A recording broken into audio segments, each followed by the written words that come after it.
अस्सलामु अलैकुम वरहमतुल्लाहि वबरकातुहू। नहमदुहु व नुसल्ली अला रसूलिल करीम अम्मा बाद।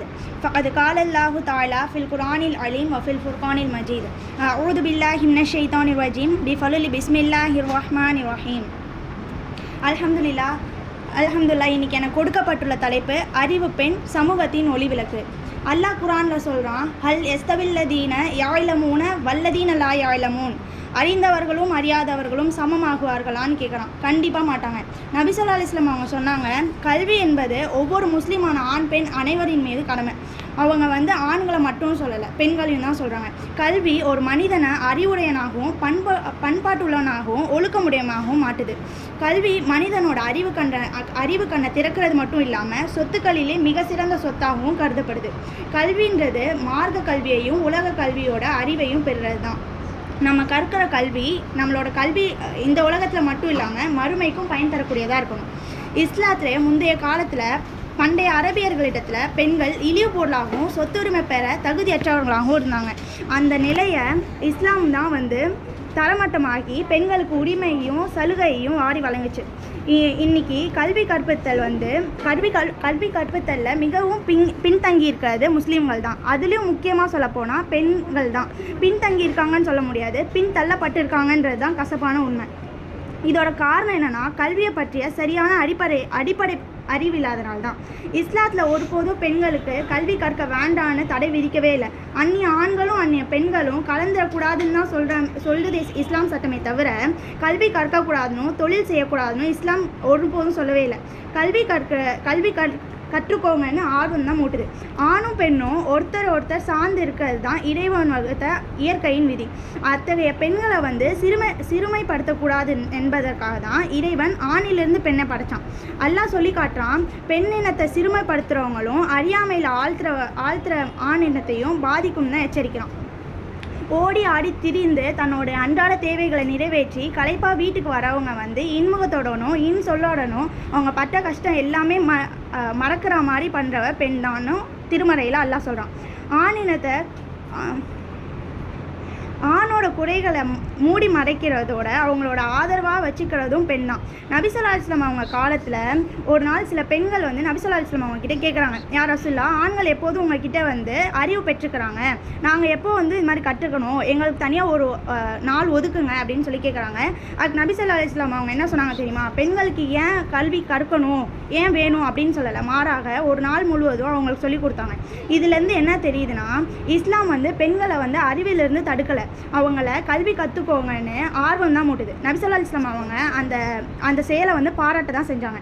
அதனால தான் ஆயிஷா ரலியல்லாஹு அவங்களும் பெரிய அறிஞர்களாக ஆனாங்க. பல சஹாபாக்கள் கூட அவங்களிடத்தில் ஹதீஸ் கற்றுக்கொண்டாங்க. பெண் கல்வி எதனால் கற்கணும்னா, ஒரு குடும்பத்தோட முக்கிய பங்கு ஒரு பெண் தான் வகுக்கிறான். தன்னுடைய குழந்தையோட அறிவு வளர்ச்சிக்கும் பண்பாட்டிற்கும் அடித்தளமாக இருக்கிறதே தாயாகிய பெண் தான். அந்த குழந்தை முதல்ல அறிமுகமாகிறதே தன்னோட தாயிடத்தில் தான். அந்த குழந்தைக்கு 2 வருடங்கள் பால் ஊட்டுறது இல்லாமல் இறைபக்தியையும் நல்லொழுக்கத்தையும் சேர்த்து தான் ஊட்டுறான். அதனால் ஒரு ஆணுக்கும் பெண்ணுக்கும் முதல் பள்ளிக்கூடமாகவும் பாலப்பருவ ஆசிரியராகவும் இருப்பவளே தாயாகிய பெண் தான்.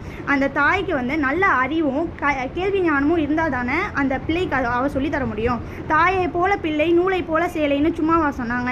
அதனால தான் கல்வி அறிவும் கேள்வி ஞானமும் வேணும்னு கல்வி மிகவும் அவசியமாக இருக்குது. நபி ஸல்லல்லாஹு அலைஹி வஸல்லம் அவங்களோட மனைவி ஆயிஷா ரலியல்லாஹு அவங்க எத்தனை ஹதீஸ்கள் அறிவிச்சிருக்காங்கன்னு உங்களுக்கு தெரியுமா? ஆண் சஹாபாக்களே அவங்களிடம் கற்றுக்கொள்வாங்க. அதனால் பெண் கல்வின்றது இப்போ ட்ரெண்ட் இல்லை. இஸ்லாம் ஆரம்பத்திலிருந்தே பெண்களுக்கு கொடுத்த மரியாதை. ஜாஹிலியா காலம்னு அறியப்பட்ட காலத்தில் கூட அறியாமை காலத்தில் பெண்கள் கல்வி அறிவு பெற்றவங்களாக தான் இருந்தாங்க. அபூபக்கர் ரலியல்லாஹு அவங்களோட மகள் நபி ஸல்லல்லாஹு அலைஹி வஸல்லம் அவங்களோட மனைவியாக அன்னை ஆயிஷா ரலியல்லாஹு அவங்களும் உமர் ரலியல்லாஹு அவங்களோட மகள் ஹப்ஸா ரலியல்லாஹு அவங்க அறிவு கூர்மை நம்மளை வியக்குது. அவங்க அந்த காலத்திலே தொகுக்கப்பட்ட குரான் காப்பியை உமர் ரலியல்லாஹு அவங்க அவங்களோட பொண்ணான ஹப்ஸா ரலியல்லாஹு அவங்களோட பொறுப்பில் விட்டு சென்றாங்க. நபி ஸல்லல்லாஹு அலைஹி வஸல்லம் அவங்களோட மற்றொரு மனைவியான ஜைனப் ரலியல்லாஹு அவங்க தோல் பதனிடும் கைத்தொழிலில் சிறந்தவங்களாக இருந்தாங்க. இதிலிருந்து என்ன தெரியுதுன்னா, பெண்கள் வீட்டிலே முடங்கி கிடைக்கிறவங்க இல்லை. அவங்க சொந்தமாக தொழில் செய்யலாம், வியாபாரம் செய்யலாம். ஆனால் இது எல்லாமே இஸ்லாமிய ஒழுக்க நெறிகளில் இருக்கணும். பெண் கல்வி எதனால் நமக்கு பயன் தருதுன்னா, ஒரு பெண் கல்வி கற்றானா அவளையே திருத்திக் கொள்வாள். மார்க்க அனுமதி இல்லாத செயல்களை அவள் செய்ய மாட்டாள். தன்னோட கணவனோட எப்படி நடந்துக்கணும்னு அவளுக்கு தெரியும். குடும்பத்தில் நடக்கிற சின்ன சின்ன பிரச்சனைகளையும் சரி பண்ணி எப்படி சந்தோஷமாக அந்த குடும்ப சூழ்நிலையை மாற்றலான்னு அவளுக்கு தெரியும். ஒரு ஆண் சமூகத்திற்கு செய்ய வேண்டிய அனைத்து கடமைக்கு சிறப்பாக செய்கிறதுக்கு ஒரு பெண் உதவியாக இருக்கா. தன்னோட உறவினர்களோட எப்படி அனுசரித்து போகணுன்றது அவளுக்கு தெரியும். தன்னுடைய குழந்தைகளை சாலிகான முறையில் வளர்த்து அவங்களோட எதிர்கால சமுதாயம் உருவாக்குறதுல இவளுக்கு மிகப்பெரிய பங்கு இருக்குது. பெண்கள் தனது நியாயமான உரிமைகளை கேட்டு வாங்கலாம். அந்த பெண்களுக்கு உரிய அச்சம், மடம், ஞானம் இது போன்ற சிறப்புகளையும் அவளோட அறிவால் அவள் பெற்றுக்கொள்ள முடியும். பெண்களுக்கு கல்வி அறிவு நிச்சயமாக தேவை. அடுப்பூதும் பெண்களுக்கு படிப்பதற்குன்னு கேட்குறவங்க கிட்ட சொல்லுங்கள், அந்த அடுப்பை ஏற்றும் கைகள் தான் நாளைய சமூகத்தை உருவாக்கும் கைகள்னு. அதனால் பெண்ணோட கையில் கரண்டி மட்டும் இருக்கக்கூடாது, அறிவும் இருக்கணும். ஏனெனில் ஒரு ஆண் கல்வி கற்பித்தால் ஒருவரை கல்வி கற்பித்தது போல, ஒரு பெண்ணை கல்வி கற்பித்தால் ஒரு தலைமுறையை கல்வி கற்பித்தது போல என்று கூறி என் உரையை முடித்துக் கொள்கிறேன். வாஹிரு தாவான அனில் அல்ஹம்துலில்லாஹி ரபில் ஆலமீன். அஸ்ஸலாமு அலைக்கும் வரஹ்மத்துல்லாஹி வபரகாத்துஹு.